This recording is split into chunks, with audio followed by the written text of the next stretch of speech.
También que la policía llega en ocasiones a sacar. It is common for police officers to remove a priest while he is celebrating Mass or hearing confessions in order to question him.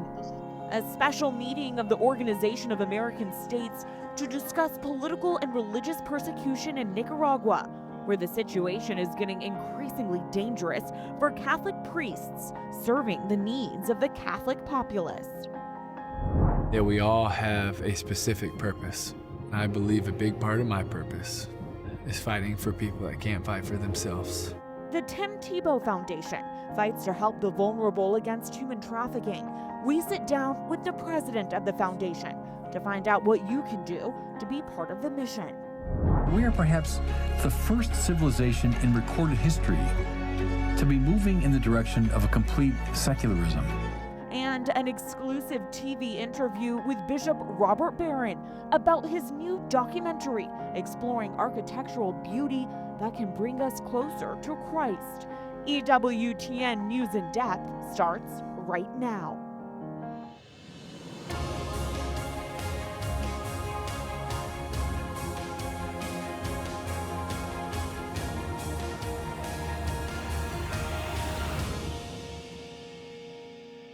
Daniel Ortega and Rosario Murillo might be able to exclude might be able to silence people's voices, but they can't really silence people's hearts. Political and religious persecution in Nicaragua climbs to new levels as President Daniel Ortega threatens to cancel future elections to remain in power, and concern mounts about threats to Catholic clergy trying to minister to the faithful. Welcome to EWTN News in Depth. I'm Catherine Hadro. Alarm bells this week in Washington at a special meeting at the Organization of American States, or OAS, as diplomats discuss the deteriorating situation in Nicaragua. President Daniel Ortega's pledge to make constitutional changes blocking opposition figures from power is scheduled to go into effect in less than a month on September 1st. And that would have direct human rights implications and pose a threat to religious freedom in the Central American country. At this week's meeting, diplomats discussed convening an emergency session of foreign ministers from the Americas before the September 1st action in Nicaragua. Such a high-level gathering would be one of the OAS's strongest tools to express concern about the collapse of democracy in Nicaragua, concern over ongoing human rights abuses in Nicaragua, including arbitrary detentions and forced disappearances, and highlight the persecution of the Catholic Church and its clergy in Nicaragua and the clampdown on the practice and exercise of the faith. The Ortega regime has ruled Nicaragua for nearly 3 decades over 2 separate eras. Repression is nothing new there. Crackdowns on its people have forced hundreds of thousands of Nicaraguans to flee their homeland and live in exile around the globe. Others have been killed or gone missing. The Catholic Church, which has historically had deep influence among the predominantly Catholic populace, has come under targeted attack as a potential threat to Ortega's authority. Reporter Paola Flynn tells us about the current state of affairs in Nicaragua. No volverán a haber elecciones. After more than 29 years in power, over 2 separate periods, Daniel Ortega and his wife Rosario Murillo, co-presidents of Nicaragua, have come under sustained criticism from international organizations over the crackdown on basic freedoms in the country. The repression intensified in 2018, when the government's response to nationwide protests ushered in a more open campaign against political opponents, journalists, students, and the Catholic Church. Perdónale, Señor. In recent years, that campaign has included arbitrary arrests, forced exile, property seizures, and growing restrictions on religious freedom, with the Catholic Church facing pressure. Y el problema es que en estas diócesis están trabajando algunos. The problem is that some dioceses are now operating at just 30% of their capacity, while others are at 47%. With no new ordinations taking place, there is no one to replace the priests who were forced into exile or expelled from the country.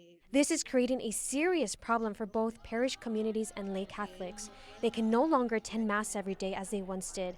They are unable to go to confession, and they have been left without the pastoral support of a priest. Y están sin el apoyo pastoral de un sacerdote. Former political prisoners and human rights organizations report serious violations of religious freedom taking place across the Central American nation. Nicaraguan lawyer Marta Patricia Molina says the recent disappearance of Bishop Abelardo Mata, a prominent critic of the government, followed months of surveillance and harassment. No se está denunciando en los medios de comunicación por The media are not reporting the horror that people endure every day in Nicaragua, where those who decide to speak out and denounce what is happening face only 3 possible outcomes: death, exile, which no one wants to experience, or imprisonment. As is currently the case with Bishop Emeritus Mata, this is a clear example. The bishop was under constant surveillance and had been forbidden from celebrating Mass in his diocese. But when he went to celebrate Mass, the dictatorship immediately abducted him, and he remains in that situation. Kevin O'Reilly became U.S. Chargé d'Affaires in Nicaragua in 2023 after the government of Daniel Ortega and Rosario Murillo refused to accept Hugo Rodriguez, the ambassador nominated by the United States, after he criticized the regime during a U.S. Senate hearing, where he told the Senate that he would support using all economic and diplomatic tools to bring about a change in direction in Nicaragua. To isolate the regime of Daniel Ortega. 1 year after completing his mission, O'Reilly reflects on his experience. What was the situation in Nicaragua when you got there? Well, look, it's a lovely country, and it's run by a very unpleasant government. And it was always very odd to me because people, when I would deal with them, they were very open and engaging citizens of the country, but very guarded in their statements. And I think that's characteristic of the nature of the world in which many Nicaraguans live. And that kind of always looking over your shoulder sort of a reality. Most of the newspapers had been abolished. Most of the independent media had been abolished. The Central American University, which was a Jesuit institution, was within weeks of being suppressed by the Nicaraguan state. A number of other religious institutions, some of them evangelical, some of them Catholic, some private schools which were unaffiliated with churches, were being either repressed, suppressed, or just taken over by people affiliated with the government. The U.S. protects religious liberty in their constitution. It's something really important here. So when you go on mission somewhere else and you see these things happening around you, what can the U.S. do? How does this quiet diplomacy work there? We don't regard them as privileges. We don't regard them as a privilege that the state can extend. It's something that you have innately. My predecessor, Ambassador Kevin Sullivan, and his team had worked quietly to negotiate for the release of over 200 political prisoners. We did something similar for a smaller group of 135 people, and of course others had worked their magic, such as it is. Quiet diplomacy. I've never really had a extensive discussion of this, but it was pretty clear that quiet diplomacy from the Holy See had helped allow for the release or liberation of Rolando Alvarez, the Bishop of Ciuna, and a number of other people. Nicaraguan Bishop Rolando Alvarez now lives in exile in Rome, following negotiations between the government and the Holy See. Since 2018, he has spoken out against abuses targeting the church in the country. He was sentenced to 26 years in prison after being accused of treason. O'Reilly said one of the most striking experiences of his time in Nicaragua was witnessing the government shut down church-run humanitarian organizations and seeing the impact this had on the country's most vulnerable people. When you see that constrained and you see people, how to put it in the most basics, educating the children, clothing the naked, feeding the hungry, and you see that limited or constrained, along with questions of popular piety, and the state trying to capture all of that energy and deny its independent expression. That was one of the strongest things that I derived out of the experience, how precious that is and how malevolent it is, let's be honest, when people try to capture and divert that. Do you think that's ever going to change? The Catholic Church plays the long game. The tragedy of it is that there are people who need attention today. The Catholic faith, the Catholic Church, the evangelical faith, the evangelical churches are going to be there after this political system, which is so unjust, passes away. I think that's inevitable. And frankly, I think that Daniel Ortega and Rosario Murillo also know it's inevitable, which is one reason they've taken such a hard line on the church and on the institutions of the church, because they know that the institution with the broadest scope and greatest credibility that exists in that society, and that's just a fact. And they can't suppress their way out of that problem from their perspective. International scrutiny of the Nicaraguan government continues to grow. On July 29th, the U.S. Permanent Representative to the Organizations of American States submitted a letter proposing an assessment of Nicaragua's political situation and allegations of human rights violations in the country. In Washington, D.C., Paola Flynn, EWTN News in Depth. To provide us with even more insight into the dire situation in Nicaragua, we are joined now by our esteemed panel. Dr. Manuel Orozco is the director of the Migration, Remittances, and Development Program at the Inter-American Dialogue. A political scientist, Dr. Orozco is a leading analyst of Nicaragua's Ortega regime and has testified before Congress and international bodies on the country's political and human rights crisis. Father Marcos Somarriba fled Nicaragua as a teenager during the Sandinista Revolution and was granted political asylum in the U.S. He today is a Catholic priest in the Archdiocese of Miami and serves as pastor at St. Agatha Catholic Church, which has become a spiritual hub for the growing Nicaraguan diaspora in the Miami area. Gentlemen, thank you both for being here. Manuel, what is the severity of the Ortega regime's persecution against the Catholic Church in Nicaragua right now? We've seen bishops, priests, religious sisters, lay Catholics arrested, exiled, or silenced. Has the regime strategy evolved in recent years? I think it's not exactly an evolution, but rather an affirmation of their political power. The faith, the religious faith, whether it's Catholic or evangelical, is a threat to the regime of the Murillo and Ortega dynasty, particularly because they represent a moral compass and a political compass among Nicaraguans. So to them, what's important is to subordinate the Catholic faith, particularly the religious authorities. By doing so, they basically take care of any form of alternative position from Nicaraguan society over what happens in the country.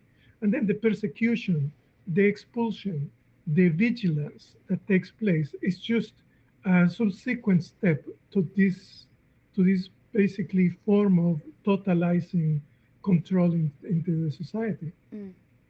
Father, you fled Nicaragua as a teenager, as I mentioned, but I know that you are still in touch with loved ones there. What can you tell us about recent government restrictions on the church's day-to-day ministry there? How are the faithful doing in Nicaragua?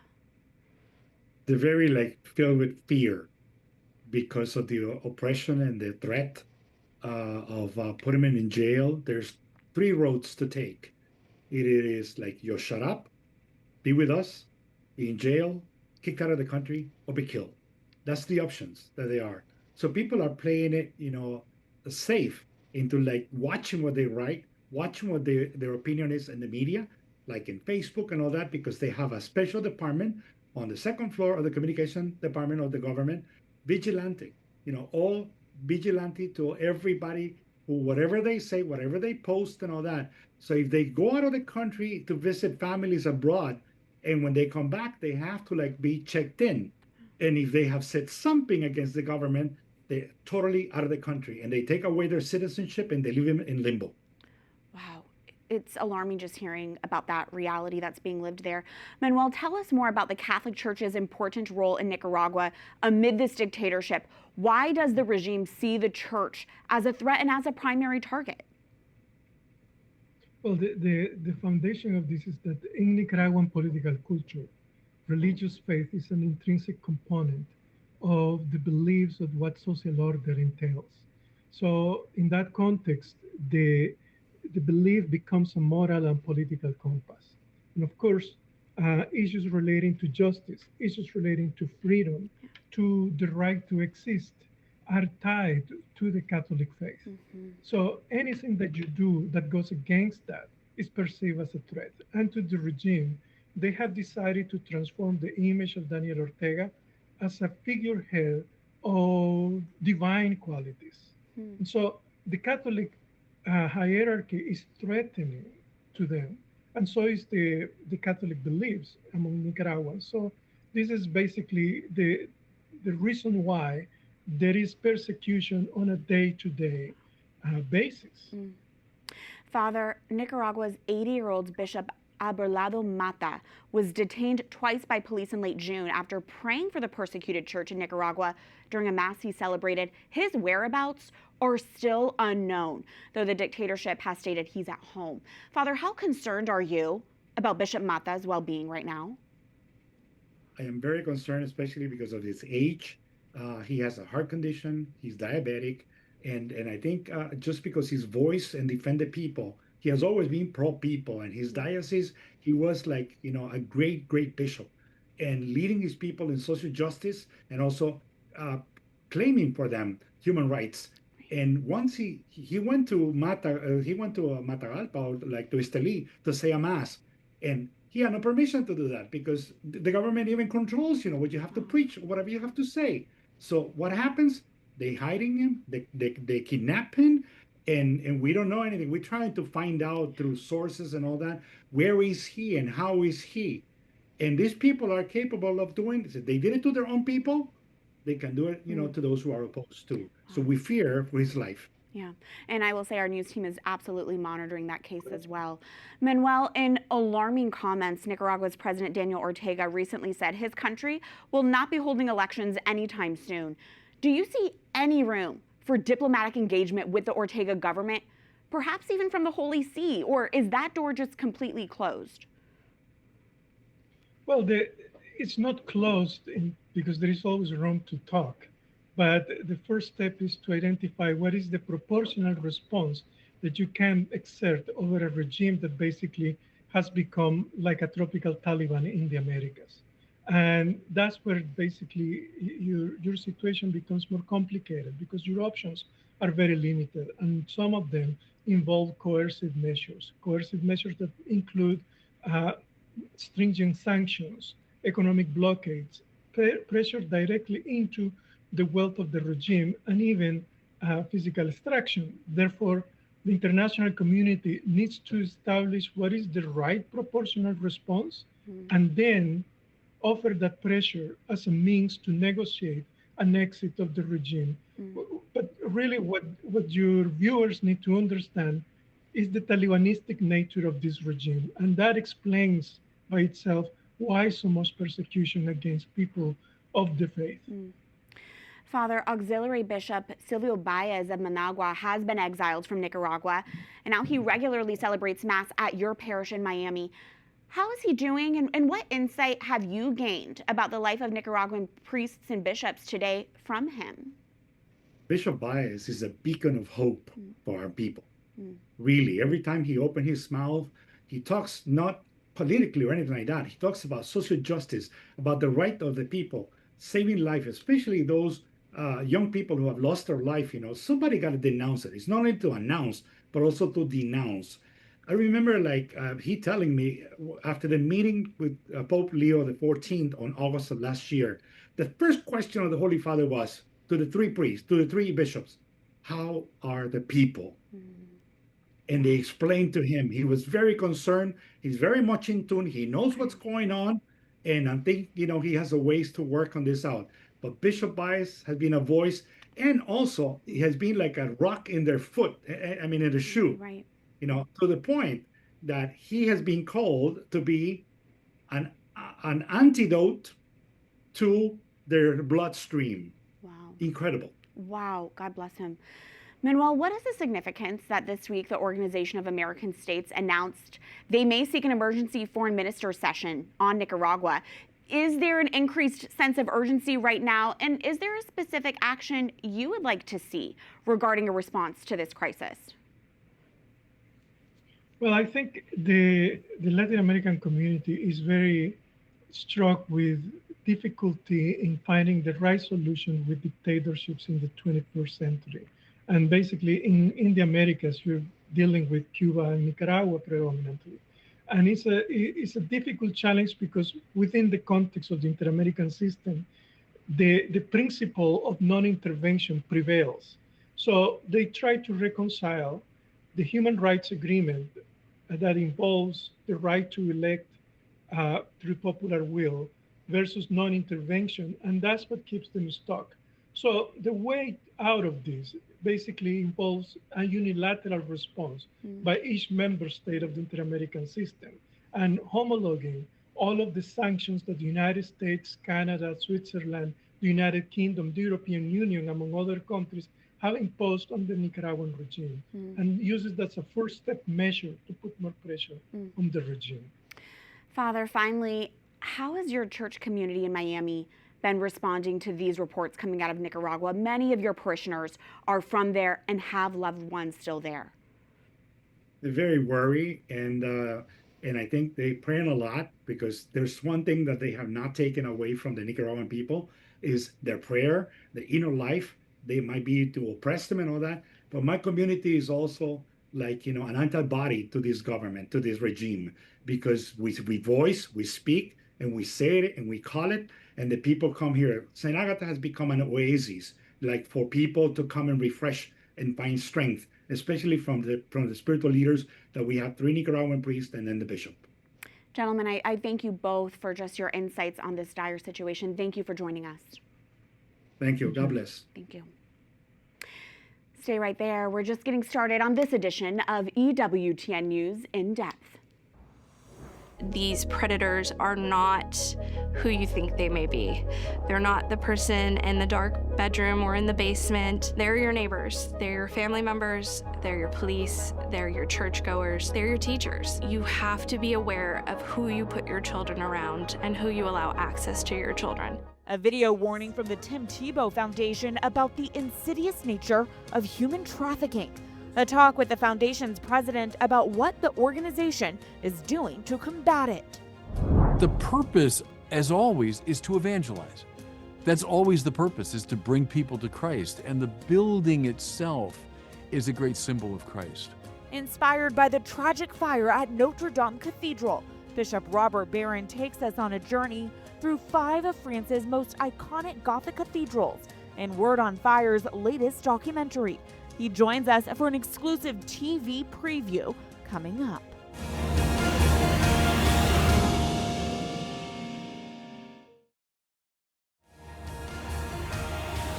I'm asking you to run into the darkness with us. Some of the most chaotic, darkest, crisis-filled places in the world. But that's where we want to go. It's where we're called. It's part of our purpose. Former pro football player and Heisman Trophy winner Tim Tebow talks about the mission of his life, protecting the vulnerable, with programs active around the globe through his Tim Tebow Foundation. The faith-based organization operates in more than 100 countries, focusing on orphan care and prevention, a ministry for people with special needs, assistance with profound medical needs, and anti-human trafficking work. Among the statistics that make this problem so alarming, the United Nations International Labor Organization says traffickers victimize an estimated 28 million people worldwide.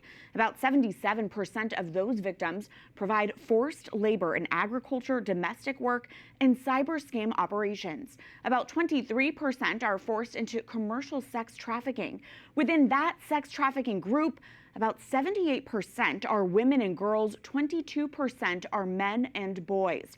The UN says of those victimized, about 92% are adults and 8% are children. The Tim Tebow Foundation partners with groups in the U.S. and abroad to actively fight trafficking and exploitation. It focuses on prevention, rescue, and survivor care with direct services, as well as partnerships with various ministries. In addition to prevention through education and training and providing for the immediate needs of survivors, the foundation is also involved in supporting survivors' long-term recovery through mental, emotional, and spiritual healing. This vital work was the focus of our recent conversation with Joel Chakra, president of the Tim Tebow Foundation and managing partner for the Waterstone Impact Fund, which he launched with Tim Tebow in 2024 to foster faith-based philanthropy and business investments. Chakra immigrated as a child with his parents to the U.S. from India, where his family had for generations been part of the small Christian minority there. It was a strong Christian faith that helped to seal the bond between Tim Tebow and Chakra. He sat down to talk about the foundation and its work on human trafficking with our own Montse Alvarado. This is a fight that's deeply missional to Tim and everyone at the foundation and to so many of our partners and ministry partners around the world, and also all the donors that give. We know that it's going to take all of us and even more. I think human trafficking, most people may associate it with movies like Taken or even Sound of Freedom.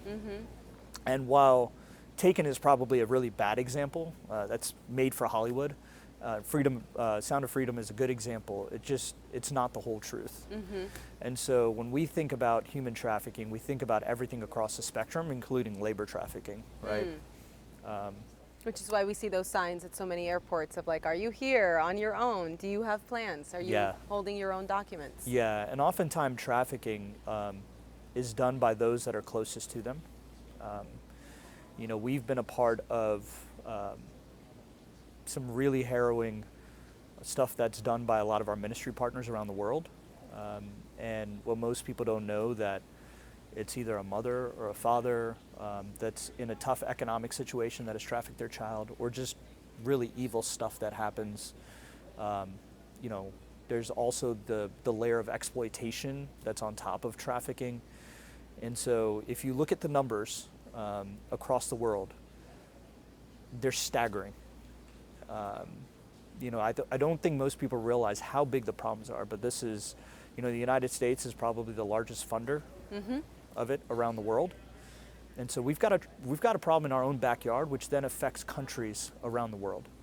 And so when we think about trafficking, when we think about exploitation, you know, these are also underfunded opportunities. You know, because most people may not think that it's happening in their backyard, it's either ignored because we think it's an overseas problem or it's a over there problem. No, it's here. It's just disguised, right? Or people will think, you know, exploitation looks like, oh, it's the overweight guy in his basement with Cheetos all over his shirt, you know, looking at stuff on the internet. No, that's not true, right? It's oftentimes middle class, you know, some of the best positions. And what they've done is they've created the perfect persona for themselves, right? They're hiding under the perfect persona so that they can't be recognized. And so what we've tried to do is try to leverage everything for the fight, is what we say. That's for profit, that's nonprofit.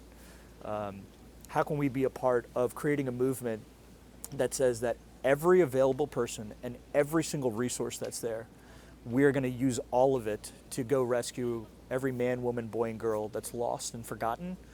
You know, we looked at a database recently, and the stats, these are going to be conservative estimates, but there's about 89,000 kids that are unknown. Wow. We have their names, we have their faces. I'm sorry, we have just their faces, but don't have their names. And because of that, they're unknown. And so what we're trying to do is leverage all the three-letter agencies, even all the governments around the world, and leveraging technology to figure out, can we actually match a face to a name? You know, some of these kids have been lost for 10 years, 15 years. But can we actually do the work to identify them so they can be restored, so they can be rescued? You know, there's been examples of looking at Instagram photos because it was matched to a baby photo. Wow. Right? Using technology that can understand that if this girl grew up, what would she look like? And then matching it to a geolocation and an Instagram photo and saying, yep, that was the girl. Right? So there's powerful tools that are out there. But, you know, a lot of governments around the world don't fund this area really well. You know, recently we were a part of something called the Renewed Hope Act, which just passed Congress. One of the problems that we've seen in this country, we did a 6-month look back, and there's about 330,000 unique IP addresses that are downloading or sharing the rape of young children in this country. 330,000 unique IP addresses. And what we know about these offenders is that they're repeat offenders, and throughout their lifetime, on average, they'll have probably about 13 victims, okay? Now, the government, across those 330,000 IP addresses across the country, only had 7 resources available to try and find who these perpetrators are. Extremely under-resourced. So what this bill did was, we had an ability to actually have 200 investigators around the country. It's a start. It's not good enough, but it's a start, and we're thankful for it. It's more. But on top of that, with the advancements of AI and technology, how can we actually leverage that alongside these investigators to actually drive this change exponentially, to go not just rescue, but also identify predators as well? So those are just some of the staggering numbers in the fight that we're facing. And we believe that the church can actually be the greatest movement in this fight. I think part of it is education. You know, there's a lot of terminology that gets thrown out there. I just did it myself. What is trafficking? What is exploitation? I think 1, there's an education that needs to happen. 2, there's a realization of what's happening in your backyard. And the problem. And then what is the actual problem? Not being scared to talk about it because the language is too harsh. You know, oftentimes we've heard that, you know, like, oh, I don't know if I want to hear that. It makes me think about my kids. And our reaction to that is, what would you say if one of those boys or girls that's in their darkest hour of need right now could hear you scared to learn about their situation? What kind of hope would they have? Right? So I think talking about it openly, educating, identifying the problems so that we can mobilize the church is going to be one of the greatest impacts we believe in this fight. And so the way that I like to describe it is like God's clearly gifted us in the marketplace, right? Those are our gifts and talents.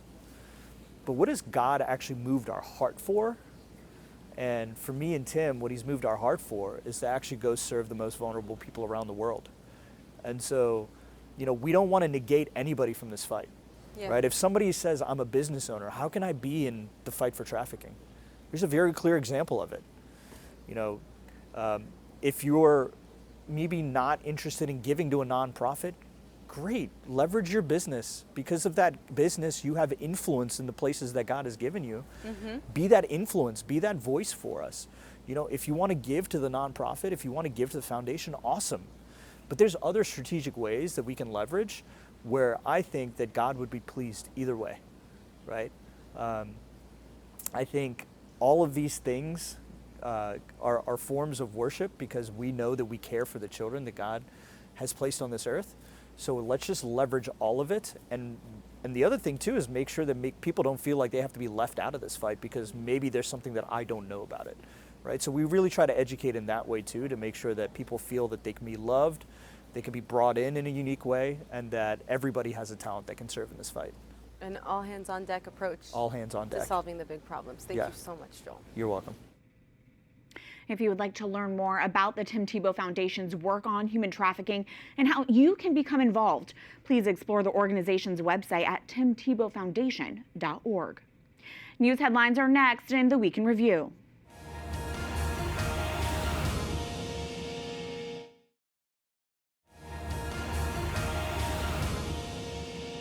Is America running out of its high-tech munitions after months of war with Iran? That story tops news headlines in the Week in Review. As the war appears at a virtual stalemate right now, the talk behind the scenes is of the cost of the conflict and the impact on America's future readiness with depleted weapons stockpiles. President Trump denied a problem on his social media and was asked about it in the Oval Office on Thursday. Mr. President, on munitions, you posted overnight that the U.S. has a massive amount, and you denied that there were any shortages. There is a supplemental request for $21 billion to restock. So why is that request still there? We have certain types of munitions that are very powerful, that we have unlimited, virtual unlimited supply. We have others where it's a little bit tighter, and we're getting them in on a daily basis. As you know, our defense companies are building more plants right now than at any point in history. They're building plants for the Patriots, for the Tomahawks, for everything. Yet despite denials, the Washington Post reports there was tension between the president and Defense Secretary Pete Hegseth last week at Camp David in a sidebar to this cabinet meeting. President Trump reportedly demanded answers from Hegseth about why he had been misled and had not been fully informed about munitions shortages. Hegseth reportedly blamed his deputy for not making sure the president was fully briefed. The White House called the report fake news. But military officials have repeatedly warned top brass at the Pentagon that stockpiles are getting dangerously low. According to the Center for Strategic and International Study, America's air defense weapons, including Patriot ballistic missile interceptors, have been depleted by 2/3, and the critical THAAD missile inventory has been reduced by half. And while the administration denied critical shortages and said more munitions are in the pipeline, many of the defense contracts are not yet signed or paid for with congressional appropriations. And when they are, each one of the highly technical missiles can take millions of dollars and years to manufacture. Analysts say it could be many years before our overall weapons inventories are rebuilt. The shortage of interceptor missiles is having a major effect in Ukraine, which has sustained a series of large-scale Russian attacks this summer.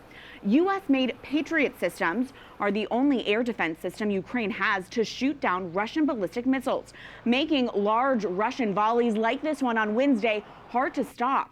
Even as Ukraine has stepped up its drone strikes on oil refineries and energy infrastructure deep in Russian territory. A truck driver in Ukraine described his terror during a Russian missile strike near Kiev this week. I couldn't believe it.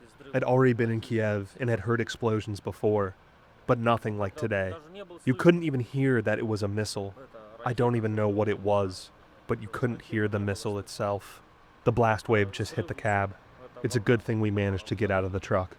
On his social media this week, Ukrainian President Volodymyr Zelensky acknowledged the Russian ballistic missile barrage has been devastating, simply because Ukraine does not have the Patriot interceptors it needs. The confirmation of President Trump's choice to become U.S. Attorney General appeared assured on Friday when enough Republican senators announced support for the nomination of Todd Blanche to be elevated from acting Attorney General. Blanche's nomination had been in doubt when all Democrats and 2 Republican senators said they would not support him over concerns about the weaponization of the Justice Department, Blanche's handling of the Jeffrey Epstein case, and a long delay in committing in writing that a controversial $2 billion weaponization payout fund was truly dead. But on Friday, Senator Bill Cassidy of Louisiana said he will vote to confirm Blanche, giving him the final vote he needed, telling reporters it was a choice between Blanche or the prospect of someone worse. On another party line vote, a Senate committee voted on Thursday to hold Dr. Anthony Fauci in contempt of Congress and refer him to the Justice Department for potential prosecution for his refusal to answer questions at a hearing last week about his handling of the COVID-19 pandemic. As we reported here, Fauci invoked the Fifth Amendment more than 100 times when he appeared last week, saying in an opening statement that Republicans were trying to trap him into committing perjury so they could charge him with a crime. The infectious disease expert received a preemptive pardon from President Biden before he left office to try to protect him from potential prosecution. The U.S. Attorney's Office in Washington, D.C., led by Jeanine Pirro, will now decide whether or not to criminally charge Dr. Fauci with contempt. Michigan state health officials confirmed this week the first 2 deaths in the U.S. related to the Cyclosporiasis outbreak. The illness, caused by parasites in contaminated food, has now spread across 45 states.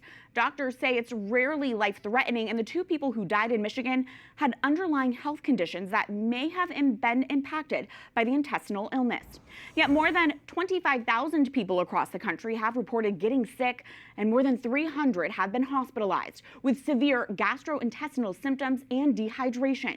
The Centers for Disease Control and Prevention say the number of reported cases has skyrocketed this year, and health officials there have linked the initial outbreak with bagged iceberg lettuce sourced from central Mexico.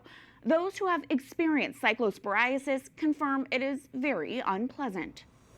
The first onset was, what everybody talks about, which is the explosive watery diarrhea, which is no fun, but it's really the symptoms that arise from that cause all of the stomach pain. I had to drink a lot of electrolytes to just try to keep some hydration in my body. I was unable to eat anything for I would say about 36 hours. Microbiologists say Cyclospora is a parasite very different from bacteria or viruses. The proper treatment is an antibiotic, and people should be careful about sourcing their fruits and vegetables. How worried people should be, or we should be, about this, I think keeping an eye on how the outbreak is occurring and spreading across the country is a good gauge, right? Cyclospora cases happen year-round, but this is the high season for Cyclospora. From May through August, and we're approaching our peak. We still have about another month and a half of cases, that we've seen historically. So I think it should definitely still be in our radar. Experts say the best way to avoid cyclosporiasis is to thoroughly wash fruits and vegetables and to keep counters and sinks clean to avoid accidental cross-contamination. That goes for food preparation in both the home and in restaurants. The Vatican has announced an ambitious overseas trip for Pope Leo XIV this fall, his first papal visit to his beloved South America. The nearly 2-week tour will happen in November as Pope Leo travels to the countries of Uruguay, Argentina, and Peru. The pontiff's trip will begin in Uruguay from November 6th through 8th and will include the capital city of Montevideo. He will then travel on to Argentina from November 8th through 11th, where he will make stops in Buenos Aires and the Marian pilgrimage site of Our Lady of Luján, and then on to Peru from November 11th through the 17th, a special stop for Pope Leo, who holds dual citizenship with Peru and the U.S. As a young priest, he was sent as an Augustinian missionary to Peru and lived there for more than 2 decades in total, eventually rising to the position of bishop in the Diocese of Chiclayo. Be sure to stay tuned to EWTN News this November for complete coverage of this major papal journey back to the region that helped form a priest who would become pope.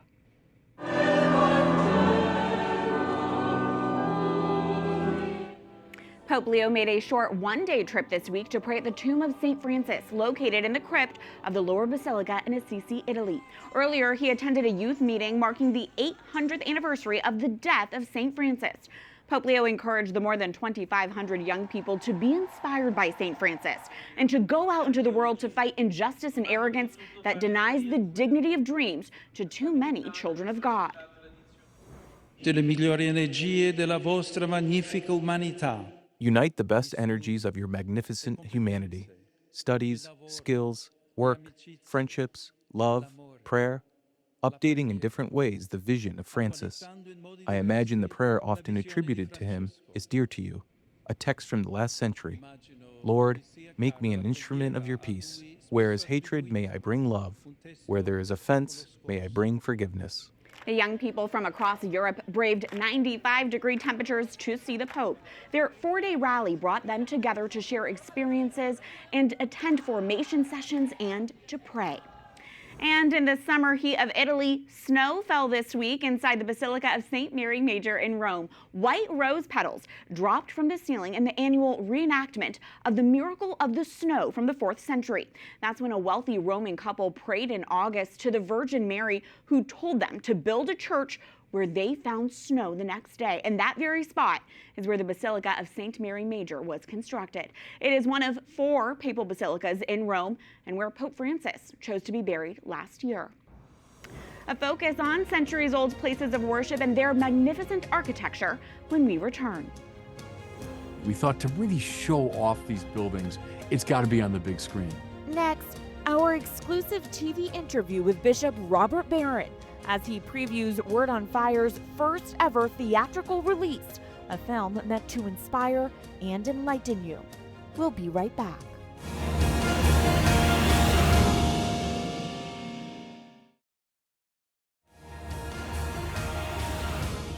Bishop Robert Barron's Word on Fire ministry has helped millions better interpret Scripture. And now, in its first theatrical release, the apostolate is teaching its audience how to read churches. We began with the fire at Notre Dame, a tragedy that drew the attention of the world. We intuited that there was much more to this fascination than simply the sadness at the loss of a beautiful and venerable building. we endeavored to find out what that was. Beginning with the aftermath of the 2019 Notre Dame fire, Bishop Barron takes viewers on location to France's Gothic cathedrals in the documentary Heaven in Stone and Glass, guiding the audience through centuries of history, scripture, philosophy, and architecture, and how these medieval masterpieces continue to proclaim the Christian vision. The feature-length documentary will be a special 2-night theatrical release next month. I had the pleasure of speaking with Bishop Barron recently about his latest project and his first and exclusive TV interview on the film, Heaven in Stone and Glass. Your Excellency, thank you for being with us. Heaven in Stone and Glass is described as a cinematic pilgrimage through France's Gothic cathedrals.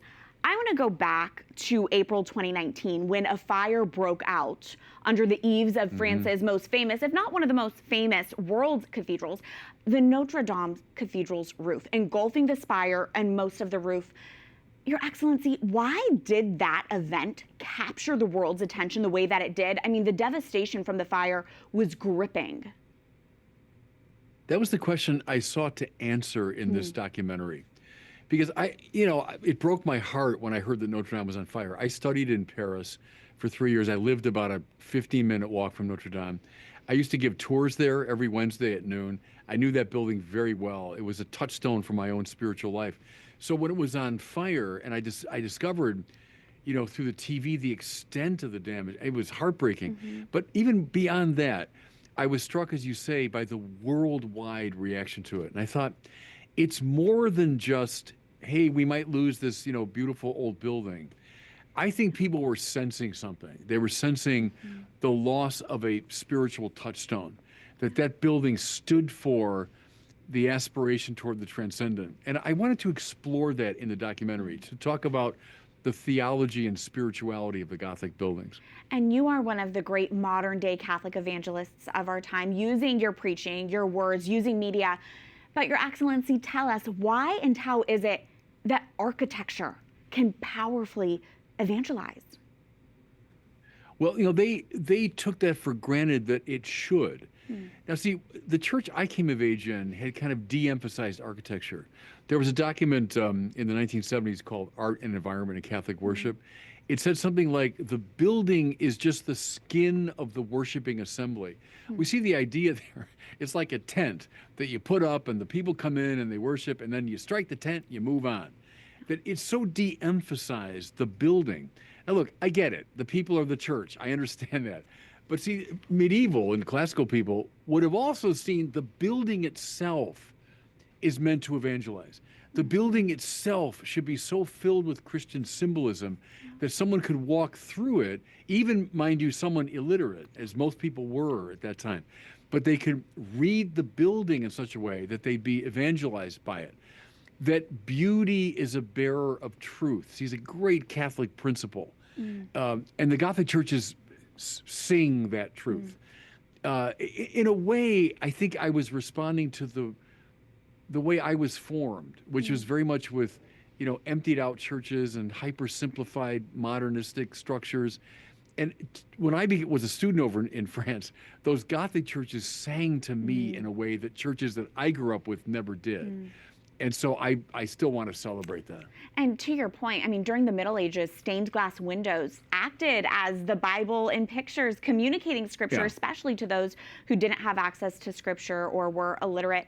So there is this historical significance, but there's a modern need for that as well, isn't there? Absolutely. And again, it's beauty. They were instructive, but when I stand before the stained glass windows at Chartres, for example, you're in heaven. And that was the idea. Think in the book of Revelation when they talk about the jeweled walls of the heavenly city. Well, especially at Chartres, you sense that. You look around the stained glass windows, they look like jewels on black velvet. They're literally jeweled walls. The church building was meant to be an anticipation of heaven. After your long pilgrimage, and Chartres was on a pilgrimage route, right? So people would come miles and miles and miles, tired out from the journey, and then they'd enter that building. And I often think, for us who are used to giant skyscrapers and all this, we're stunned by these buildings. Imagine somebody in the Middle Ages someone who'd never seen a building more than maybe 2 stories, you know, and they walk into Chartres, they had walked into heaven, hence heaven in stone and glass. The building is not just the skin of the worshiping assembly. What a drab, stupid description. The building is heaven on earth, and it was meant to awaken the hunger for heaven. Heaven in Stone and Glass features France's Gothic cathedrals, as we've been discussing. But is there a takeaway here for the U.S. church that you're hoping for? Perhaps some of that architecture will influence and trickle down to Catholic churches and cathedrals built here in the U.S. Well, there's a revival going on, as you know, in classical church architecture. And again, I'm not, married to say every church has to be a Gothic cathedral. No, I don't hold that. I think there are a variety of styles. I love Romanesque churches, for example. I love the Roman Basilica style. So I'm not married to the Gothic style, but I am married to the idea of the beautiful and the building itself as evangelical. I'll be blunt with you. I don't think brutalist modernism adequately bears Christian revelation. Say what you want about brutalist modernist architecture, it's not a bearer of the Christian truth. So I would hope, maybe as a consequence of this film, people might rethink how we're building our churches today. And as you mentioned, there might be this revival and return to that going on here. Visiting one of these cathedrals, it cultivates so much wonder, and it really takes you back to that time and age and when they were constructed. And it could have taken hundreds of years to build these gorgeous Gothic cathedrals. Does our modern society have that same patience and vision to build something beautiful, but with such a long extended timeline? Have we lost that? Yeah, I think so. I mean, we're such a go-go society and get it done and all that. And for them, it was a kind of contemplative exercise. Now, the fact that we have, better tools and better equipment to build buildings so it can go faster, that's true. But there was sort of a contemplative attitude, I think, among the builders of these cathedrals. But, to me, the most beautiful thing is you go to like a little nook or corner of a Gothic cathedral. Maybe it's up on one of the towers. And it's a little corner that nobody from the ground would ever see. You'd have to go up a special staircase and assume a special position to see it. Well, why was that artist so attentive to his work? Well, because he was doing it for the glory of God. He wasn't doing it primarily for the people, but for God. And I think that's an attitude maybe we've lost. The building of the church was itself an act of worship. And that's, I think, a beautiful idea. Finally, this is Word on Fire's first ever theatrical release. Why is it important that this film is in theaters, not simply streamed and available online only? Right. Does that theatrical experience help contribute to the immersive experience that you're hoping for? Right. I mean, as you say, we've issued our work in different forms over the years, but this one especially, we thought to really show off these buildings, it's got to be on the big screen. And we showed it to our Word on Fire staff a few weeks ago and on a big screen in a theater, and they were, I think stunned by the beauty of it. That's what we wanted. And so we approached Fathom Entertainment and they were very open to it. It's going to be on, I think it's around 1,000 screens in September. So I hope people take advantage of it, buy a ticket, go see these beautiful places. But the purpose, as always, is to evangelize. That's always the purpose, is to bring people to Christ. And the building itself is a great symbol of Christ. Bishop Robert Barron, congratulations on the film, and thank you for joining us. God bless you. You're welcome. Heaven in Stone and Glass hits participating theaters only on September 20th and September 23rd. For more information and to purchase your tickets for Word on Fire's first theatrical release, go to heaveninstoneandglass.com. And that's it for this edition of EWTN News In Depth. I'm Catherine Hadro. We hope to see you again same time next week for more news and reports important to your Catholic life. Until then, God bless.